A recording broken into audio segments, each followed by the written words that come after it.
Thank you, Dr. Chibber, for inviting me here. Thank you, Harsh. And I'd like to welcome all of you here this evening. Today happens to be the 11th of September, so I'd like to start by paying homage to all the people who died on this day and all the people who lost loved ones. We stand with them today in their memory.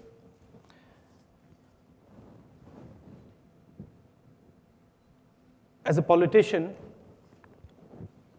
we get to go to many places and listen to many different people. And I'm going to start today by telling you a little story. Many years ago, you'd remember that there was a huge tsunami that came to India. And it hit the Andaman and Nicobar Islands. And one of the things that we were doing at the time was trying to send aid to the Andaman and Nicobar Islands. And I was looking at a list of people who had died. And there's many communities who live on the Andaman and Nicobar Islands. And I noticed in the list that there were absolutely no tribal people who had died. So I asked some of the people there, I said, listen, how has this happened? I said, there's many, many people who've died. There's lots of tribals living in Andaman and Nicobar, but I don't see a single tribal person who's died in this tsunami. What happened? So then one of the people there told me, they said, you know, Mr. Gandhi, when a tsunami comes, the sea goes out. And when the sea goes out, huge numbers of fish are left stranded. And he said the tribals, they knew that when a tsunami goes out, when the tsunami comes in, just prior to it, the sea goes out. Whereas the non-tribals didn't know this. And when the tsunami came, the sea went out, all the non-tribals ran to get the fish. And all the tribals ran into the hills. And some of the tribals told the non-tribals that don't go there. You're going to get killed. But they didn't listen. They ran into the sea. And that's why no tribals died. And as a liberal today, that's exactly how I feel. Everybody knows that something has gone very wrong in the system. And the right-wing politicians are saying, go there and pick up the fish. And people are sort of looking at the simple answers. They're looking at the simple answers, but you're not going to get a result from the simple answers. And one of the reasons I've come here, and this is a tremendous institution, but this institution believes in a liberal ideology. It believes in discussion. It believes in listening to people. It believes in conversations. And you have a tremendous history, and I respect that history. As you, Mr. Chibber, said, my great-grandfather came here and gave a speech. So I'd like to thank you very much for inviting me here. I'm going to speak for about 15, 20 minutes, and then we're going to have a conversation. You can ask me all the questions you'd like. India is a massive country. It is also one of the world's most complex countries. Every time you think you've understood India, she will reveal something new to you. In fact, I would venture to say, anyone who thinks he understands India is a fool. According to most Western academics and intelligence agencies in the middle of the last century, India was supposed to fail. We are 29 states covering every religion in the world. We have 17 official languages and hundreds of different dialects. and a terrain that runs from the Himalayas all the way to the desert. Most of these experts didn't expect India to survive. They predicted it would fall apart, torn to pieces by its own diversity and contradictions. And yet somehow, as Indira Gandhi said when asked whether India leans left or right, India came out standing straight and tall. The idea of nonviolence, or ahimsa, as we call it in India, is what has allowed this huge mass of people to rise up together. Uniting India's religions, castes, and languages would simply be impossible without it. It is this idea that Mahatma Gandhi fashioned into a powerful but beautiful political weapon. The common conception in the West is that people have ideas. You all say, I have an idea. But there's an alternative way of looking at the world. The counterintuitive notion that instead of people having ideas, that ideas have people. So instead of I have an idea has me. This notion is the basis of ahimsa or nonviolence as taught by Gandhi. If one accepts the notion that ideas capture people, then the only possible response to a person infected by a bad idea, any person, is love and compassion. The only action you can take against him is to try and rid him of the bad idea and replace it with a good one. Using violence against a person who is infected by a bad idea actually results in the idea spreading more aggressively, multiplying among the people who care for him and love him. This non-violent philosophy in action has traveled far beyond India. Non-violence is not inaction, Cesar Chavez said. It is not discussion. It is not for the timid and weak. Non-violence is hard work. It is this very idea, this beautiful struggle, that is viciously under attack in India today. But it is also the only idea on which humanity can survive the connectivity of the 21st century and come out unscathed stronger. The road traveled by India since independence has been difficult and filled with formidable obstacles. Our partition was the bloodiest migration in recorded history. At independence, most of our 400 million people were hungry. Yet the achievements of India have been significant.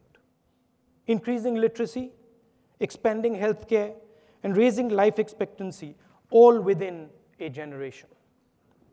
Achieving self-sufficiency in food grains, averting famine, pushing huge advantage in science and technology, even being a front-runner in the field of computer technology. When Mr. Rajiv Gandhi and my dear friend Sam Pitroda, who's sitting here, spoke about bringing the computer to India, there were voices that ridiculed them. In fact, a leader of the BJP who became prime minister later asked the question, what does India need computers for? Why do we need computers? Imagine that. When India built the IITs, the entire world, including many in India, were highly critical of the idea that a poor country should waste money on such technical institutions. They reacted to us with skepticism, wondering why a country like ours would need such institutions. Today, these IITs and other higher education institutions in India play a central role in Silicon Valley and the global progress of technology. And yet, look at us today. We are rightly proud. We have done that and more, lifting hundreds of millions of people out of poverty. For everything everyone says about India, there is no democratic country in human history, and I'll repeat that, there is no democratic country in human history that has raised as many people out of poverty as India has. It has never been done. And we have not done it with violence. We've not done it by killing people. We have done it peacefully together. For the first time in our history, India, if it is steered correctly and faithfully, has the opportunity to wipe out poverty. If India is able to lift another 350 million people out of poverty by 2030, it would be an achievement of which the human race can be proud. Doing this will require us to grow at more than 8% over the next 13 years. India has done it before and can do it again. But it is imperative that India sustain a high growth rate for an uninterrupted period of 10 to 15 years in order to do so. At the heart of this powerful engine that India has built with its blood, sweat, and bare hands since 1947 are jobs and economic growth. No amount of growth is enough for India if it is not accompanied by the creation of jobs. It doesn't matter how fast you grow. If you're not creating jobs, you're not actually solving the problem. So the central challenge for India is jobs. Roughly 12 million young people, 12 million, enter the Indian job market every year. Nearly 90% of them have a high school education or less. India is a democratic country, and unlike China, it has to create jobs in a democratic environment. India does not have, and nor does it want, China's coercive instruments. We cannot follow their model of massive factories controlled by fear. Jobs in India are going to come instead from small and medium-scale industry. India needs to turn colossal numbers of small and medium businesses into international companies. Currently, all the attention in India is paid to the top 100 companies. Everything is geared towards them. Banking systems are monopolized by them. The doors of government are always open to them, and laws are shaped by them. Meanwhile, entrepreneurs running small and medium businesses struggle to get bank loans. They have no protection and no support. Yet these small and medium businesses are the bedrock of India and the world's innovation. Big businesses can easily manage the unpredictability of India. They're protected by their deep, deep pockets and connections. But the real innovative strength of India lies with the millions of small firms and young entrepreneurs that run them. And they're relying on us to build the financial, communication, and political infrastructure that would allow them to turn their skills into global businesses. Healthcare in the 21st century is being revolutionized. Today, a doctor examines you, analyzes your data, and tells you what's wrong with you. All this is based on his memory. When he retires, that information is lost. Tomorrow, all the medical data is going to be digitized and accessible on computers. Two factors will determine competitiveness in healthcare. First, the type and volume of different medical processes and procedures that are taking place in a country. And second, the genetic diversity of your population. India's size will give it huge advantages. The sheer fact that India performs millions of cataract operations or heart surgeries a year, for example, means we are going to be the best at doing them. But much more important than scale will be India's rich genetic diversity. Thousands of years of cross-culturalism means that India has the world's most genetically diverse population. If medical processes are going to be based on DNA, then India's diversity is going to be a huge global asset.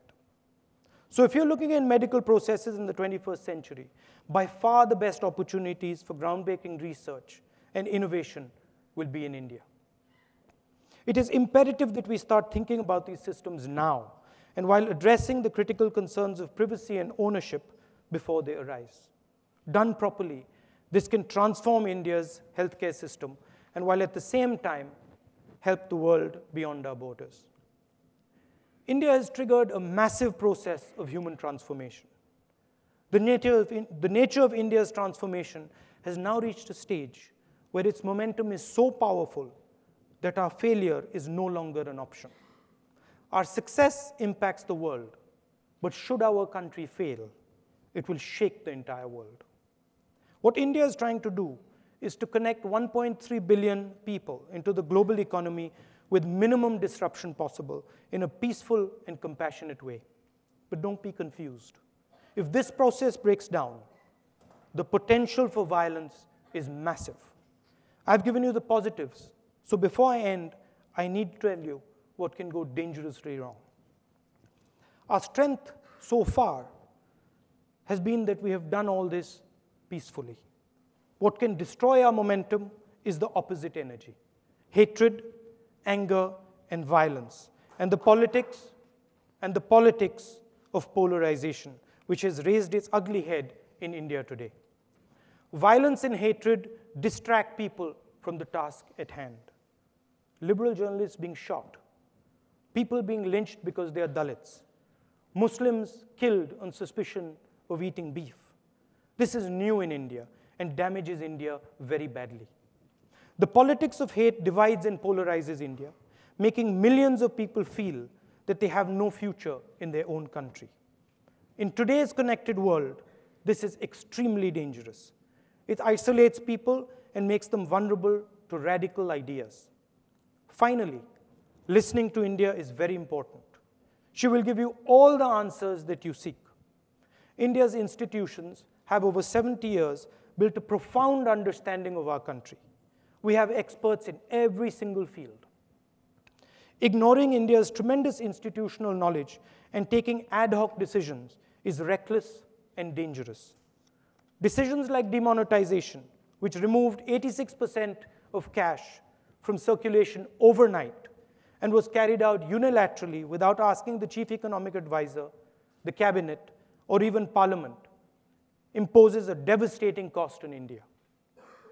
Currently, we are not producing enough jobs. 30,000 new youngsters are joining the job market every single day. 30,000. And yet, the government is only creating 500 jobs a day. And this does not include the massive pool of already unemployed youngsters. The decline in economic growth today is worrying and is leading to an upsurge of anger in the country.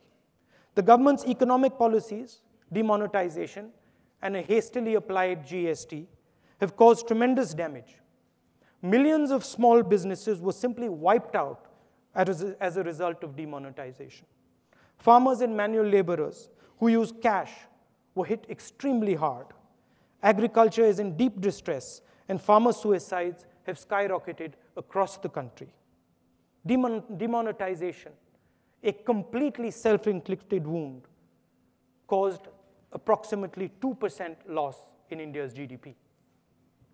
India cannot afford to grow and create jobs at the current rate. If we continue at the current rate, if India cannot give the millions of people entering the job market employment, anger will increase, and it has the potential to derail what has been built so far. That will be catastrophic for India and the world beyond it. Thank you.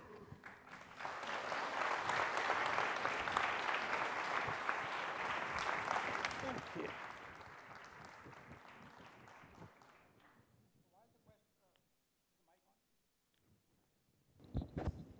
Hello. Yeah. So while the cards are being collected and the questions given, I thought I'd start off. You spoke very touchingly and movingly about the lists of the dead people you were going through in the tsunami and of the violence and hatred that exists in India today. But this is Berkeley, and there are people outside who are protesting your presence here because they say, you know, you were a child when the riots in Delhi happened in 1984, but there still remains a sense of unease and dissatisfaction among the Sikh community that justice has not been served. You know, I was 14 years old, and I was in my geography class. And I got a phone call in school that I should come home. And I went home, and my grandmother had been shot 32 times. But what many people don't know was that the people who shot my grandmother her bodyguards were my friends. And I used to play badminton with them. So on one day, I saw my grandmother shot, and I saw my friends shot. I understand what violence does. And it doesn't matter against who it's done. As I said in my speech, violence against anybody is wrong, and I condemn it. And I fully support any action that is taken against anybody who's carried out violence. In fact, I'm with them in their quest for justice, 100%. Look, you know, it's quite a strange world. Because my grandmother absolutely loved Sikhs. And I remember in 1977, when my grandmother lost the election, the only people around in our house were Sikhs. And I absolutely love the community. That's just the truth. And if there is anything I can do to help them get justice, I'm the first person who will do it. Violence will never get you a solution ever. I mean, I'm a believer in what Mahatma Gandhi says. I've lost my grandmother. I've lost my father. If I don't understand violence, I mean, I'd have to be really ignorant. Thank you for that. Of course, you've had a very unusual, difficult upbringing. You just mentioned these two instances. You lost your grandmother at the age of 14. You lost your father about 7 years after that. How have these personal tragedies affected your approach to life and to your politics?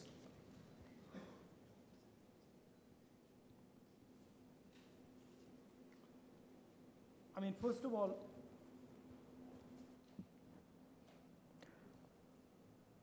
you know, when you lose people you love, it becomes very clear what is important and what is not important. So that, in my mind, you know, Sam today said to me, you know, let's go, do you want to buy something?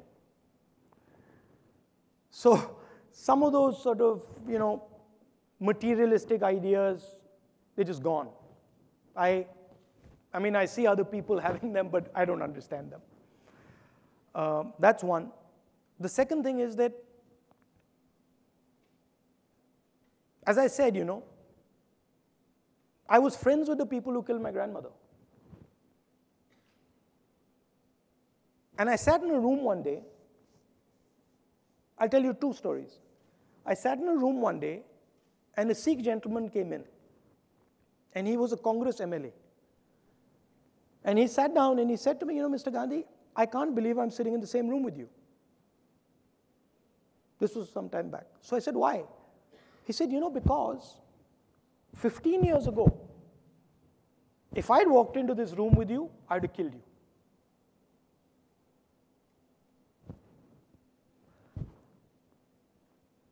Political currents shape people in strange ways. They release anger, they make people hate each other, but the only way forward, the guy hugged me after that. The only way forward is to go to the person who's angry with you, talk to him, and understand what it is that is bothering him. That's the only way forward. There's no other way forward. Because if you carry out violence against somebody, it doesn't end there. It will always be a cycle. It'll go back and forth, back and forth, back and forth, back and forth, and won't help anybody. There have been a number of questions raised about, among the audience about the Congress Party and where it's headed. So people are curious. Just a couple of things. First is, where do you think the Congress Party is falling short, if it is in any way, as an opposition party? And over the last 3 years, you've had some time to think and introspect. What have you learned about rebuilding a party organization in these few years? See, any party in India that is in power for 10 years will run into a problem. It's just natural. India is a complex country. Normally, you don't win more than a term in a row. And we won 2 terms. The vision that we had laid out in 2004 was designed at best for a 10-year period.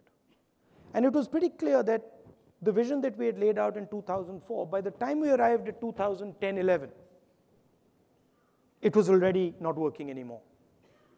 And the Congress Party, unlike the BJP and the RSS, is basically a conversation.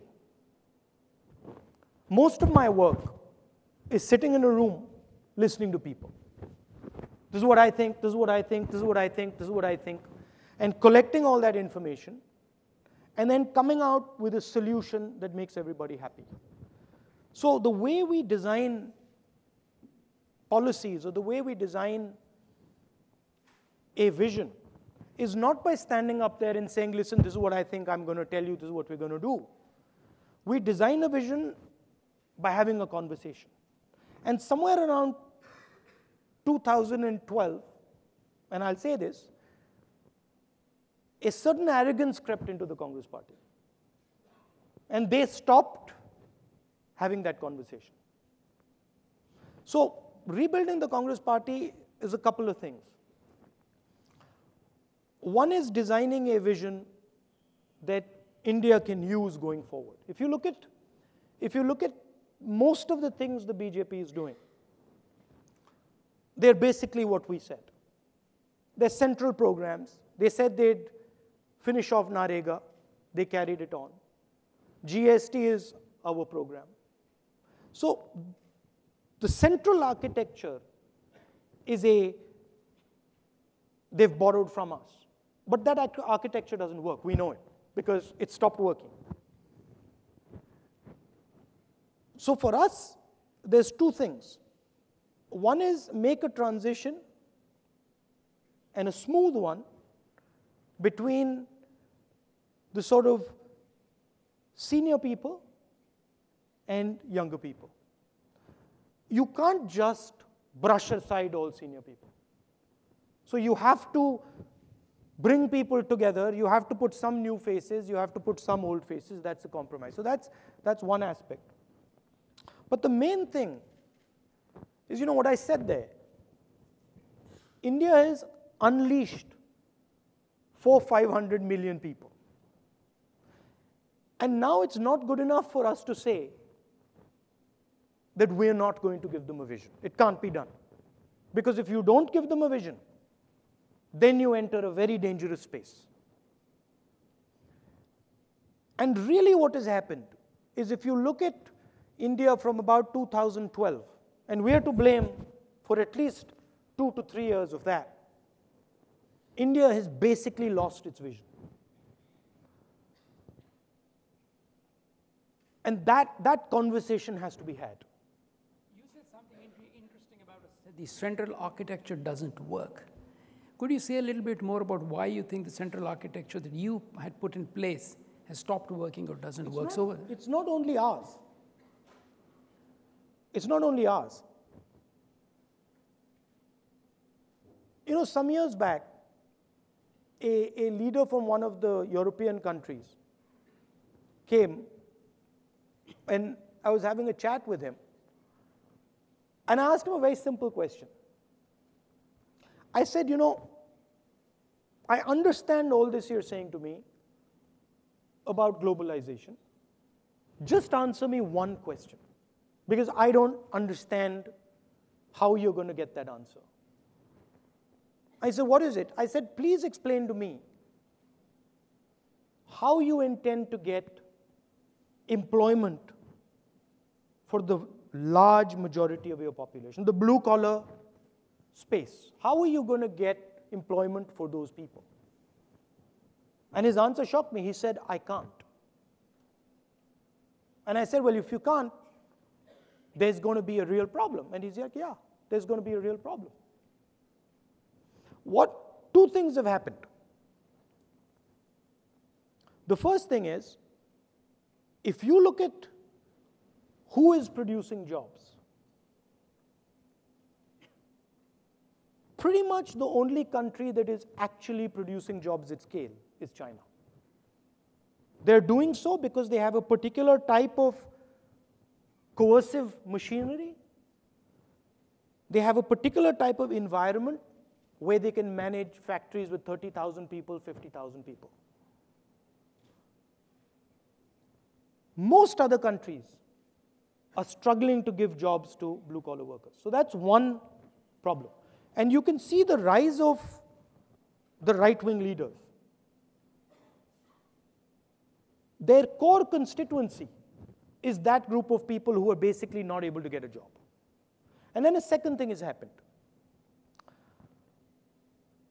Earlier, institutions had monopoly over their information. So if you were a judge, you basically controlled the courtroom and you controlled the processes. If you're a school teacher, what you said basically was what the classroom took away. Connectivity has basically ripped those institutions apart. So a judge might believe he has dominance over his information space, but then suddenly somebody makes a mini-series and is questioning what the judge has done. A teacher is questioned by his students, say, no, actually, I don't agree with that. I just read on the internet that you're wrong. So this combination of inability to produce jobs at scale and institutions not firing properly is what is the problem. I'll ask one follow-up on that. So some of the reasons institutions don't work is corruption, and people in the audience are asking, which is that, there's a fair bit of corruption in India, and your party is, for right or wrong, stigmatized by it. So what do you think should be done to actually address this issue? I think there's two things. One of the things that we did was the right to information. And what the right to information did was massively increase transparency. So a lot of the problem that we faced was actually because of a massive increase in transparency that we created, which, by the way, Mr. Modi has shut down. So Mr. Modi has basically clamped down on the RTI, on the right to information. So the amount of information that was flying around in our time is simply not flying around. So one reason we got into quite a lot of trouble was because we dramatically increased the amount of transparency. But if you want to take on corruption in India, corruption happens because of arbitrary centralized power. You have to crack arbitrary centralized power. You have to decentralize power. Unless you decentralize power, you're not going to take on the corruption issue. So moving in a slightly different direction, you've stressed the need for designing a good, strong vision for any party, for the Congress to revive its fortunes. Now, you also need someone to sell that vision effectively.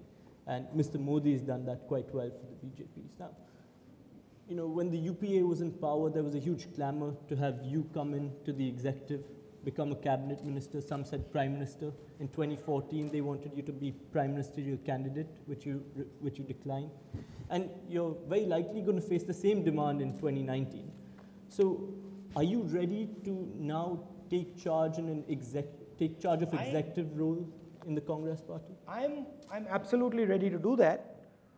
But the way our party works, we have an organizational election process that decides that. And that process is currently ongoing.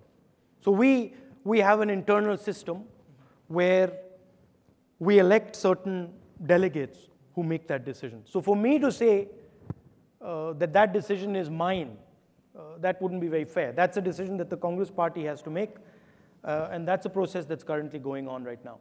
But you are open to it? Yeah, sure. Great.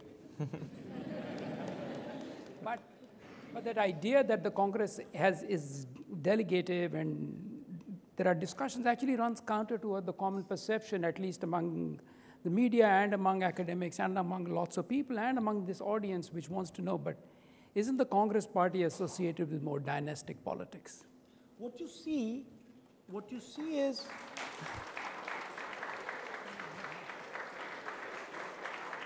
okay. Actually, most parties in India have that problem. So don't give us stick, because Mr. Akhilesh Yadav is a dynast, Mr. Stalin is a dynast, Mr. Dhummal's son is a dynast. So, you know, even Abhishek Bachchan is a dynast. I mean, that's how India runs. So I mean, don't get after me, because that's how the entire country is running. By the way, last I recall, Mr. Ambani's kids were running their business. And that was also going on in Infosys, right? So that's what happens in India. But saying that, I do try to sort of change it in the Congress party. If you look at the Congress party, there's a large number of people who are actually not from dynastic families at all. And I can name them in every state. There are also people who did happen to have a father or a grandmother or a great-grandfather in politics. Yes. They do exist. They do exist. There's not much I can do about it.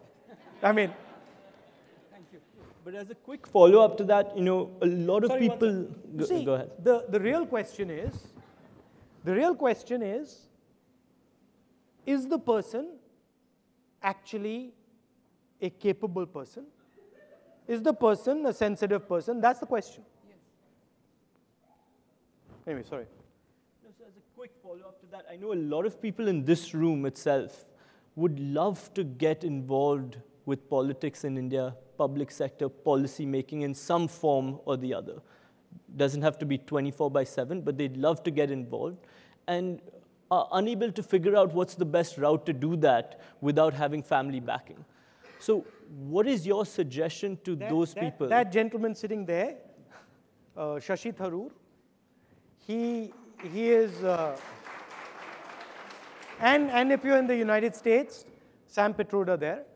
Shashi Tharoor has recently taken over a new organization that the Congress is building called the Professionals Congress. Anybody who is interested in joining politics, but not through the sort of directly elected system, can go and talk to him.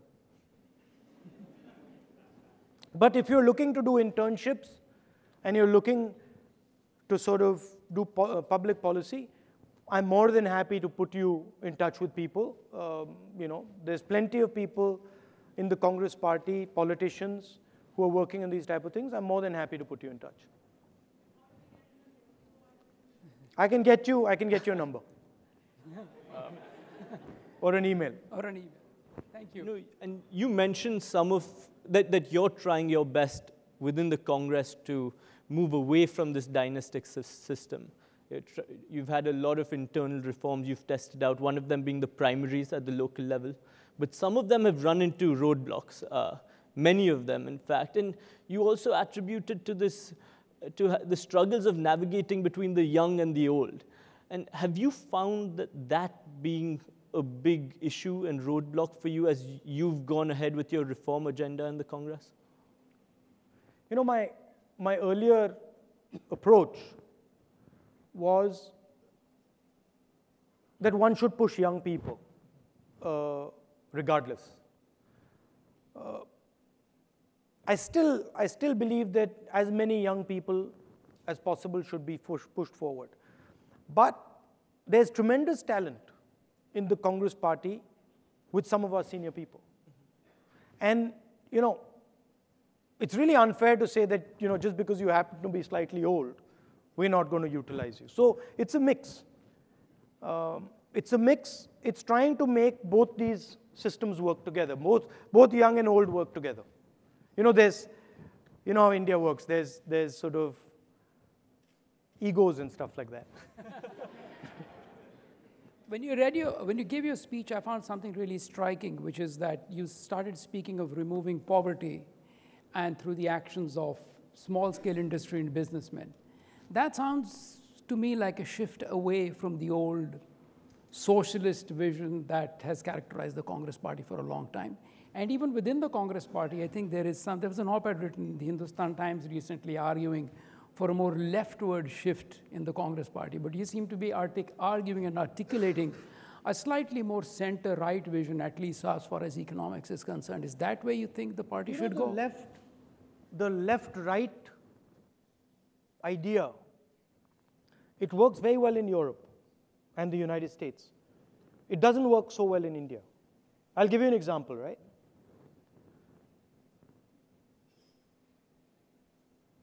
In the 70s, Congress party does bank nationalization. It's the same party that does liberalization. And they're the opposite thing, right? And then you can see that the same party on one hand is doing liberalization, on the other hand is doing Narega, right? So actually, what the Congress party does is respond to situations. I mean, people say, oh, you know, building the public sector in the 60s was not a good idea. Well, there was no way of building anything other than the public sector in the 60s. But the Congress party moves from the 60s to the 70s to the 80s to the 90s to 2000 to 2010. So we're not really bound by whether this is left or it's right, and we're going to shape ourselves as a left party or right party. We're saying, listen, what needs to be done? Do we need to push small businesses? Is that good for India? Good, let's do it. Do we need to support agriculture? Good, let's do it. There might be a contradiction, but you can't carve the Congress party in that way. Do you feel that at some level right now, the vision, ideology, just exactly what the Congress stands for, that messaging is getting lost as it reaches voters? No, I don't. I think for us, we have never had a top-down vision. So do you know where Narega came from? Narega came from a district in Maharashtra. A junior Congress guy in a district found a collector doing Narega. And he was like, wait a minute, this sounds interesting. And then it was brought in, and then it became a national program. So, whereas the BJP gives the top-down vision, we construct a bottom-up vision. And we're actually in the process of doing that. We spent 10 years with our old vision. That served India. Highest economic growth that India ever had was when we were in government. Narega transformed rural India. RTI was an extremely powerful program. But these were all programs that they came from the bottom. And that's the process that we're doing right now. We're having conversations with our people, saying, listen, what's going on in Karnataka? What's interesting there? I think this thing is interesting there. What's going on in Punjab? What are you guys doing there? That conversation we're having, and you will see that from that conversation will come something that will excite everybody. But we just don't design it the other way. I can give you a speech here right now and tell you, a top-down vision that, we'll get you 50 million jobs and we'll do you this and we'll do you that. That's not the Congress party. I think shifting directions a little bit, on a more personal level, there's a prevailing sentiment that Mr. Rahul Gandhi is a slightly reluctant politician, that you're not very accessible, not very open. There's a machine, there's a BJP machine, about 1,000 guys sitting on computers that basically tell you about me. Okay, they tell you I'm reluctant, they tell you I'm stupid, they tell you all these things. You've seen me now, you guys got to make up your mind. Right? You got to figure that out.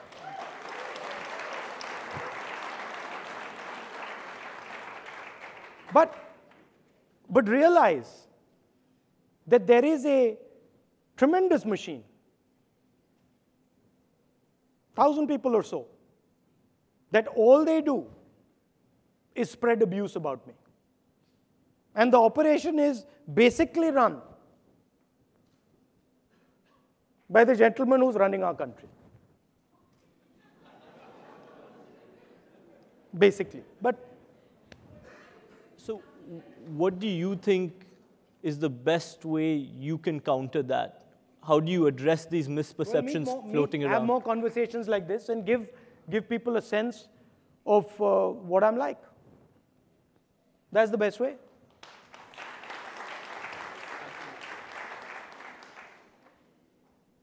I have some, there are a number of questions that have come up about, which you talked about, which is these local visions coming and the Congress trying to figure out what the right thing to do is by figuring out, through a bottom-up process. And I think that's laudable. But what happens often is that many of the programs and initiatives that people undertake get lost either in a bureaucratic morass. If you remember famously, your father said 15% of the money reaches, people at the bottom. So it's very easy on the one hand to say, let's do this and let's do this, but isn't administrative reform in some senses the key to all this? And what we've also discovered all over the world is that the hardest thing to do, and this is speaking from the university which has tried administrative reform and failed miserably, right? We have actually. The question is administrative reform on the one hand sounds good, but it's actually an extremely difficult thing to do.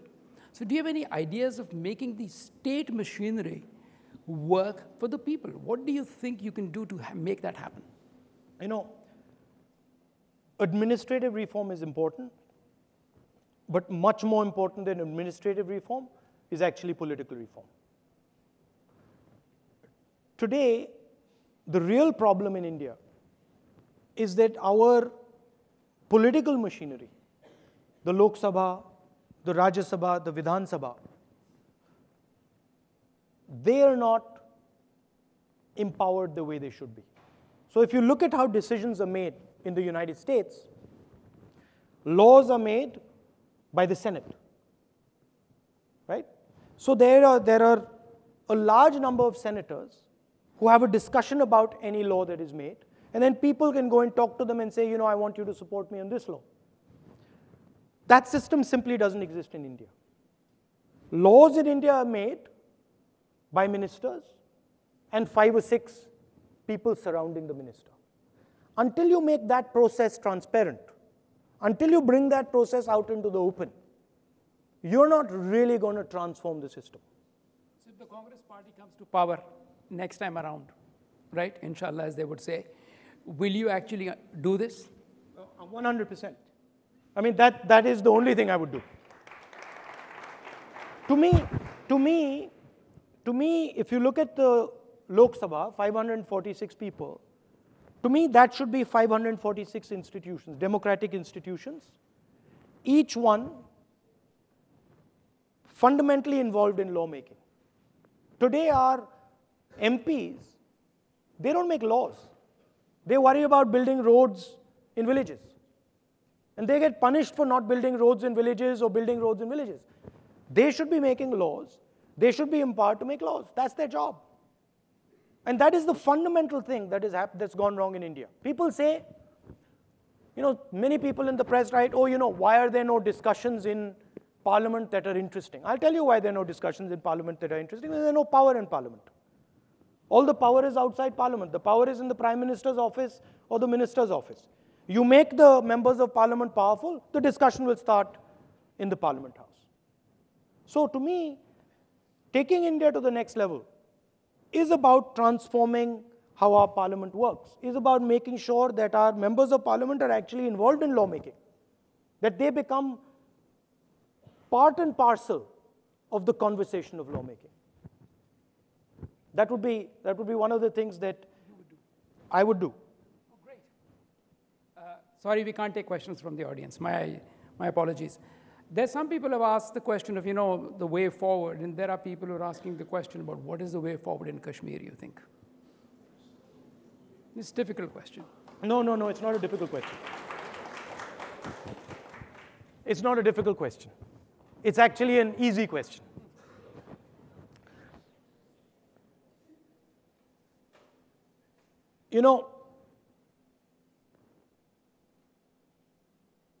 For 9 years, I worked behind the scenes with Prime Minister Manmohan Singh, with Mr. Chidambaram, with Jairam Ramesh, and a large number of people. And we worked silently on Jammu and Kashmir. When we started in 2004, terrorism was rampant in Jammu and Kashmir. By the time we finished in 2013, I went back and I hugged the Prime Minister. And I told him that, one of your biggest successes is the end of violence in Jammu and Kashmir. In 2013, we had basically broken the back of terrorism in Kashmir. And we hadn't done it by giving big lectures and big stories. We hadn't done it by giving big lectures and stories. We had done it silently. I'll tell you how we did it. We did it by holding Panchayati Raj elections. We did it by linking women to banks, self-help groups. We did it by running a program of getting young Kashmiris, young people from Jammu and Kashmir and Ladakh, employment in other parts of India, bringing corporates to Jammu and Kashmir, having conversations like this with them, and building their confidence. In fact, the bodyguard who I went to Jammu and Kashmir is standing right here. And my way of measuring progress, I had two metrics. One metric was how many commercial flights are coming into Jammu and Kashmir. Because the more commercial flights, the more tourism, the more people are comfortable, the better we are doing. And the second was how close these guys stand to me.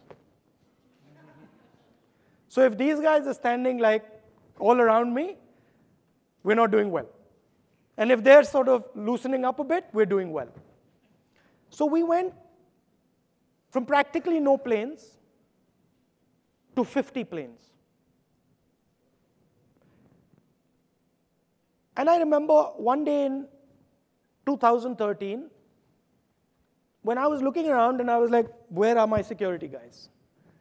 And they had actually loosened up so much. And there was crowds all around me, 100, 200 people, and having a conversation. I went back there in 2014, and this gentleman was there with me. And this gentleman, these are his words, not mine. Let's get out of here right now. Otherwise, we're going to be in serious trouble. Right? What happened between 2013 and 2014 August? I'll tell you. Our strategy was to close the space for terrorists in Kashmir. We basically went in there and said young Kashmiris have two options. They can either be pro-India or they can be against India. Let's close the against India space. Let's find every little space we can find which is not pro-India and shut it down. And it took us 9 years. Panchayati Raj elections, suddenly the Indian government landed up right in the village. We had Pradhan sitting in the village, managing budgets of 1 crore, informing us exactly who the terrorists were. Students going to Bombay, to Karnataka, coming back and saying, you know what? Actually, there's opportunity here. So we gave the kids in Jammu and Kashmir a vision, and it was working. And then in 2014, the Indian government did something that inflicted a huge, huge strategic cost on India. Essentially, there are 4 political parties in Kashmir. There's the BJP on the extreme right. There's the Congress, Nationalist. There's the National Conference. There's the PDP.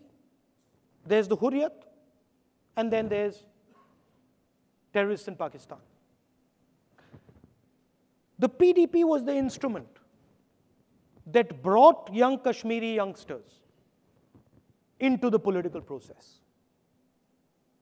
And the day Mr. Narendra Modi made an alliance between the PDP and the BJP, he destroyed the PDP as an instrument that could bring youngsters into the political system. And the day he did that, he massively opened up space for the terrorists in Kashmir, and they came in. And you saw a massive increase in violence. The intelligence guys themselves in Jammu and Kashmir told me that large numbers of the PDP have suddenly gone towards the militants. When you take these strategic decisions to take a little bit of political advantage, you do tremendous damage to the country. Today, Jammu and Kashmir, the space in Jammu and Kashmir has been opened up, not only for the Pakistanis, for other players in the region. And it is going to impose a massive, massive strategic cost on India. Just one small decision. So when you go into the details of these things, the answers are not complicated. You talk to people, you give them hope, you give them a vision. It doesn't matter who they are, whether they're from UP, Kashmir, anywhere. They will engage with you. You build trust with them, they will engage with you. It's not complicated. The reason it doesn't happen, those are complicated. What about the current strategic? Harsh, you want to ask the next questions? I think we've gotten quite a few questions. But what amazed me, Go ahead. Sorry. I'm passionate about this because for me, the Jammu-Kashmir question is a very important question for our future.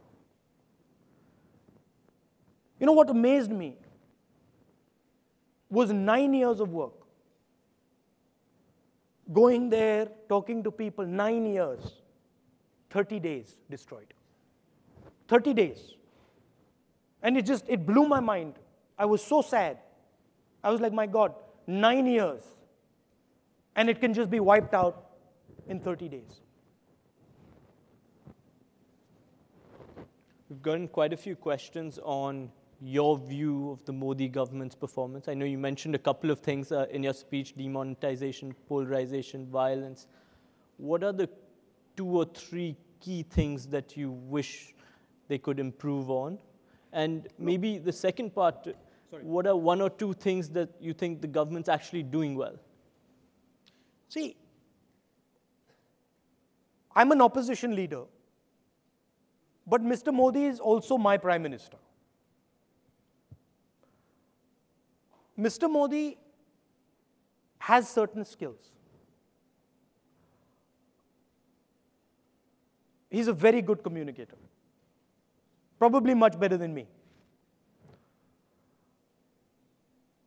He understands how to give a message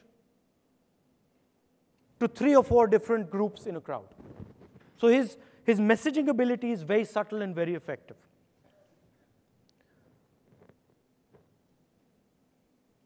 What I sense, and this is something that actually would be very good if it happened. What I sense is that he doesn't converse with the people he works with.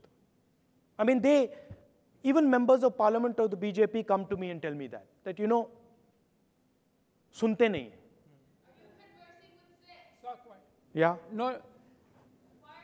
Please, no, please.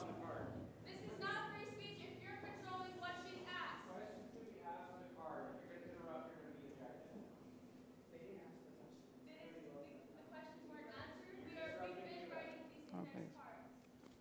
I'll tell you what, I'll have a conversation with you after this. I'd like you to share with everyone else as well. After that, you can share it with them, but I'll happily have a conversation. No, please.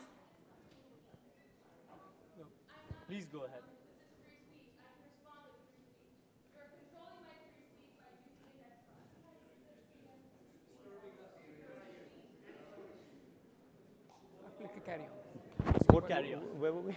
We were on, you were Modi, talking Mr. about the Modi government's performance. So one thing that I think would be good is if he would speak to the people who work with him. I mean, there's a lot of information that the opposition, for example, has. And he's not really interested in that input. So that's one aspect of it. On what they've done well, what I like the concept of Make in India. But the orientation of Make in India is slightly different than what I would do.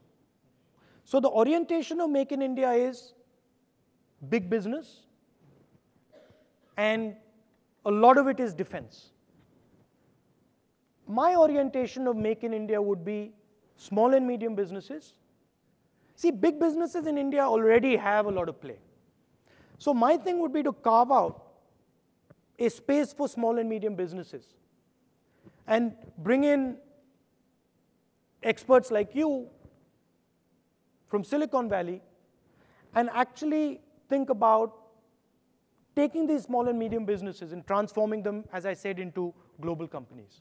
So I do agree with the idea of Make in India. I like it. Orientation slightly different. You know, Swachh Bharat is something that Mr. Modi likes.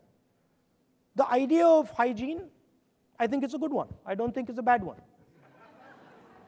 You know, and I think the sort of stuff that they're doing on open defecation and stuff like that, I think that's not a bad thing. I think on foreign policy, our basic design was have relationships with people around us. So we, of course, have a solid relationship with the United States that's only going to get better. And we accept that India and the United States are going to get closer. But we had a relationship with Russia. We had a certain relationship with Iran. So that balance, for example, Russia today is selling arms to Pakistan. It's not in our interest. They've never done it before. I mean, there are reports that the Russians are dealing with the Taliban. Unimaginable 10, 15 years ago. So, whereas I completely agree with their positioning as far as the US is concerned, I think they're making India vulnerable. Because if you look at Nepal, the Chinese are in there. If you look at Burma, the Chinese are there.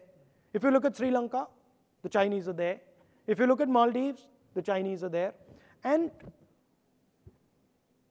in a lot of these places, these are tactical mistakes. Nepal was a tactical mistake. you know, the blockade. There was a tactical mistake. You basically lost Nepal because you made a tactical mistake. So my disagreement in the basic direction, my agreement in the basic direction, I agree. Friendship with the United States, close bond with the United States. But don't isolate India because it gets dangerous. The last question. You should ask the last question. And, you know, I think the last question we'll leave on a more personal note for many people in the audience. A lot of us navigating different career options, figuring out bachelor's to master's degree, grad school, then working in the private sector, public sector. You've navigated all of those before. What is your advice and what has your experience been navigating those career options and your advice to the students in this room? That's a tough one.